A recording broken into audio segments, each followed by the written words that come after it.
All right, so today we're going to dive into something pretty amazing, a 2,300-year-old operating system for the mind. Seriously, this philosophy has guided everyone from slaves to emperors through some of the toughest challenges imaginable. And look, if you've ever felt overwhelmed by just the chaos of modern life, then Stoicism might be the ancient tool you didn't even know you were looking for. Okay, so when you hear the word Stoic, with a lowercase s, what pops into your head? For most people, it's someone kind of emotionless, right? A little detached. A stone-cold, Spock-like figure who just shoves down everything they feel. But is that really what it means to be a Stoic? Is the whole point to turn yourself into some kind of unfeeling robot? Well, the short answer is absolutely not. Not even close. See, the real deal with Stoicism is way more powerful. The myth is that you suppress your emotions, but the reality, you learn to channel them to find inner calm. The myth is that you become a stone-cold sociopath. The reality, you use reason to dial down fear and anxiety. The goal isn't to feel nothing. It's to find a sense of peace and strength, even when life is throwing everything it has at you. So how do we actually do that? Well, the ancient Stoics had this really brilliant metaphor to explain it. They talked about it like a garden. And this isn't just any garden. It's a garden designed to grow something incredibly valuable. And that fruit, it's called eudaimonia. It's a fantastic Greek word, and the best way to translate it is something like flourishing. We're talking about a state of real contentment, of genuine well-being. And that is the ultimate goal of Stoicism. It's not about just getting through the storms of life. It's about learning how to thrive right in the middle of them. Okay, so to grow this eudaimonia, your garden needs 3 key parts. First up, you need good soil. For the Stoics, that's physics, which is really just about understanding how the world works, the laws of nature. Then you need a solid fence to keep out the bad stuff, right? That's logic, using reason to tell what's true from what isn't. And once you have that soil and that fence, you can finally grow the fruit, which is ethics, the actual practice of how to live a good life. So what does this fruit actually look like when you grow it? Well, it's made up of 4 core virtues. You've got wisdom, which is just about knowing what's truly good, bad, or just stuff that doesn't matter.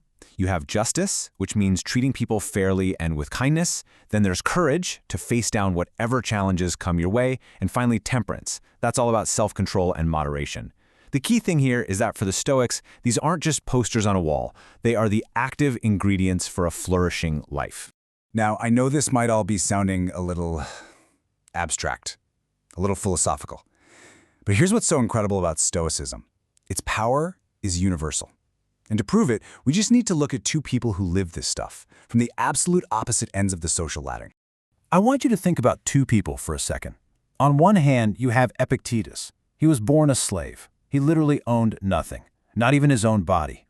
Then, on the complete other end of the spectrum, you have Marcus Aurelius. He was the Roman emperor, the most powerful man on the entire planet. What on earth could these 2 men possibly have in common? Well, it turns out they both found the secret to a good life in the exact same philosophy. Epictetus learned this stuff the hard way. There's this famous story where his master, who was apparently a real piece of work, was twisting his leg. And Epictetus just calmly warned him, it's going to break. And it did. But his point was profound. You can break my leg, but you can't break my inner self. My mind, my choices, my reactions, those are mine. That is real freedom. And then you have Marcus Aurelius. This guy was dealing with constant war, a plague that was wiping out his empire, betrayals, you name it. The pressure must have been immense.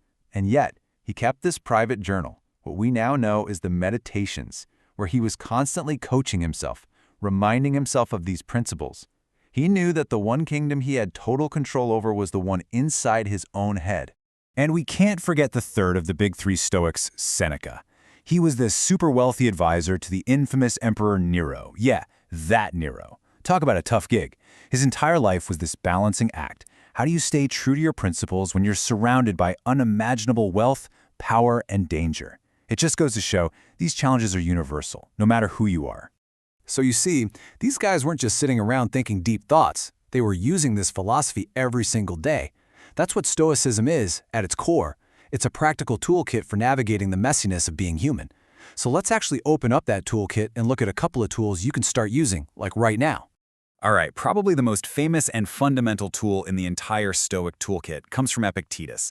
It's called the dichotomy of control. And it sounds fancy, but it's actually a super simple and honestly life-changing idea. It's all about sorting everything in your life into two buckets. So, bucket number 1, stuff that's in your control. What's in there? Your opinions, your choices, the effort you put in. That's basically it. Bucket number 2, stuff that's not in your control. This list is a lot longer. What other people think of you, your health, the economy, the traffic, you get the idea. The radical game-changing insight of the Stoics is this: pour all your energy into the first bucket and learn to accept what's in the second. If you can do that, you'll find an incredible amount of peace. Marcus Aurelius actually had a daily practice based on this. Every single morning, he'd do this little mental rehearsal.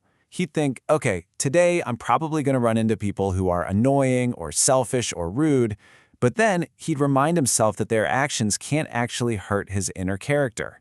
And he'd mentally prepare himself to respond not with anger or frustration, but with patience and understanding. Talk about starting your day off right. Okay, here's another great one for when you're feeling totally overwhelmed. It's a visualization exercise called the view from above. It's simple. Just picture yourself right where you are. Now, zoom out. See your building, your neighborhood, your city. Keep zooming out. See your country, the continent, until you're looking at the entire planet Earth, just a little blue marble floating in space. Now think about your problem from up there.